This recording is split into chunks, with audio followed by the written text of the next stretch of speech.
اگر آپ کے بھی اولاد ہیں، آپ ماں باپ ہیں، تو یہ بات ضرور سن لیجئے، کیونکہ یہ 3 جگہ اگر آپ نے اولاد کو اکیلا چھوڑ دیا تو زندگی بھر اکیلے ہو جائیں گے۔ ہم نے کبھی سوچا ہے اولاد کو اپنے ماں باپ کی سب سے زیادہ ضرورت کب ہوتی ہے؟ تو سنیے، میں بتاتا ہوں۔ اولاد کو 3 جگہ پر اپنے ماں باپ کی سب سے زیادہ ضرورت ہوتی ہے۔ اس وقت کبھی ان کو اکیلا مت چھوڑنا۔ پہلی جگہ، ناکامی کے بعد۔ جب اولاد ہار کر گھر آتی ہے نا، اس وقت اسے ڈانٹ نہیں، سہارے کی ضرورت ہوتی ہے، کیونکہ دنیا پہلے ہی سے اسے ہرا چکی ہوتی ہے۔ اگر گھر بھی ہار کا احساس دلائے تو وہ اندر سے ٹوٹ جاتے ہیں۔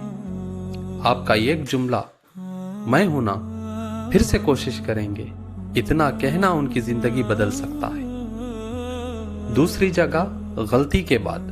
جب اولاد کوئی غلط کام کرنے کے بعد ماں باپ کا کام ہوتا ہے اس غلطی پر سمجھانا۔ اگر سمجھانا چھوڑ دیا تو اولاد سدھرنا نہیں، بکھرنا شروع ہو جاتی ہے۔ ڈانٹ ڈر پیدا کرتی ہے، لیکن سمجھانا ذمہ داری پیدا کرتی ہے۔ اس وقت اولاد کو جج نہیں، گائیڈ کریے۔ تیسری جگہ، نئے راستوں پر۔ جب اولاد کچھ نیا کرنے چاہے، اس وقت اگر اسے آپ کا اعتماد نہ ملے تو اس کی خود پر سے یقین ختم ہو جاتی ہے۔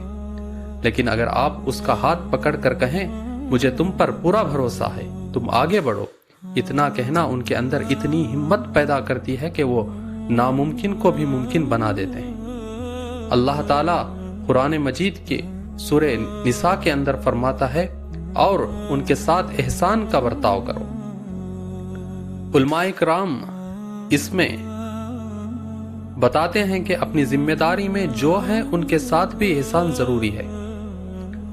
احسان کرنا، اس کا مطلب علماء کرام یہ بتا رہے ہیں کہ ہمارے ذمہ داری میں جو چیزیں ہیں ان کے ساتھ بھی احسان ضروری ہے، جس میں اولاد سب سے پہلے آتی ہے۔ جو ہمارے ذمہ داریوں کے اندر اولاد سب سے پہلے آتے ہیں۔ یاد رکھیے، اولاد ہمیشہ پرفیکٹ پیدا نہیں ہوتی، اسے پرفیکٹ بنایا جاتا ہے۔ ماں باپ کا پیار، سہارا اور اعتماد وہ چیزیں ہیں اولاد کو پرفیکٹ بنا دیتے ہیں۔ ایسے اولاد بنائیے جو آپ کی وجہ سے ڈر کر نہیں، آپ کی وجہ سے جیت کر دنیا کا سامنا کریں۔ اس لیے اپنی اولاد پر سختی نہیں، رحم کیجیے، کیونکہ یہ صرف پیرنٹنگ نہیں، یہ سنت بھی ہے اور اللہ کا حکم بھی ہے۔ اولاد کو گرنے پر اٹھانا سیکھیے، زندگی جیتنے کا بہانہ سیکھیے، کل وہ آپ کا نام روشن کرے گی۔ آج اسے خود پر یقین دلانا سیکھیے۔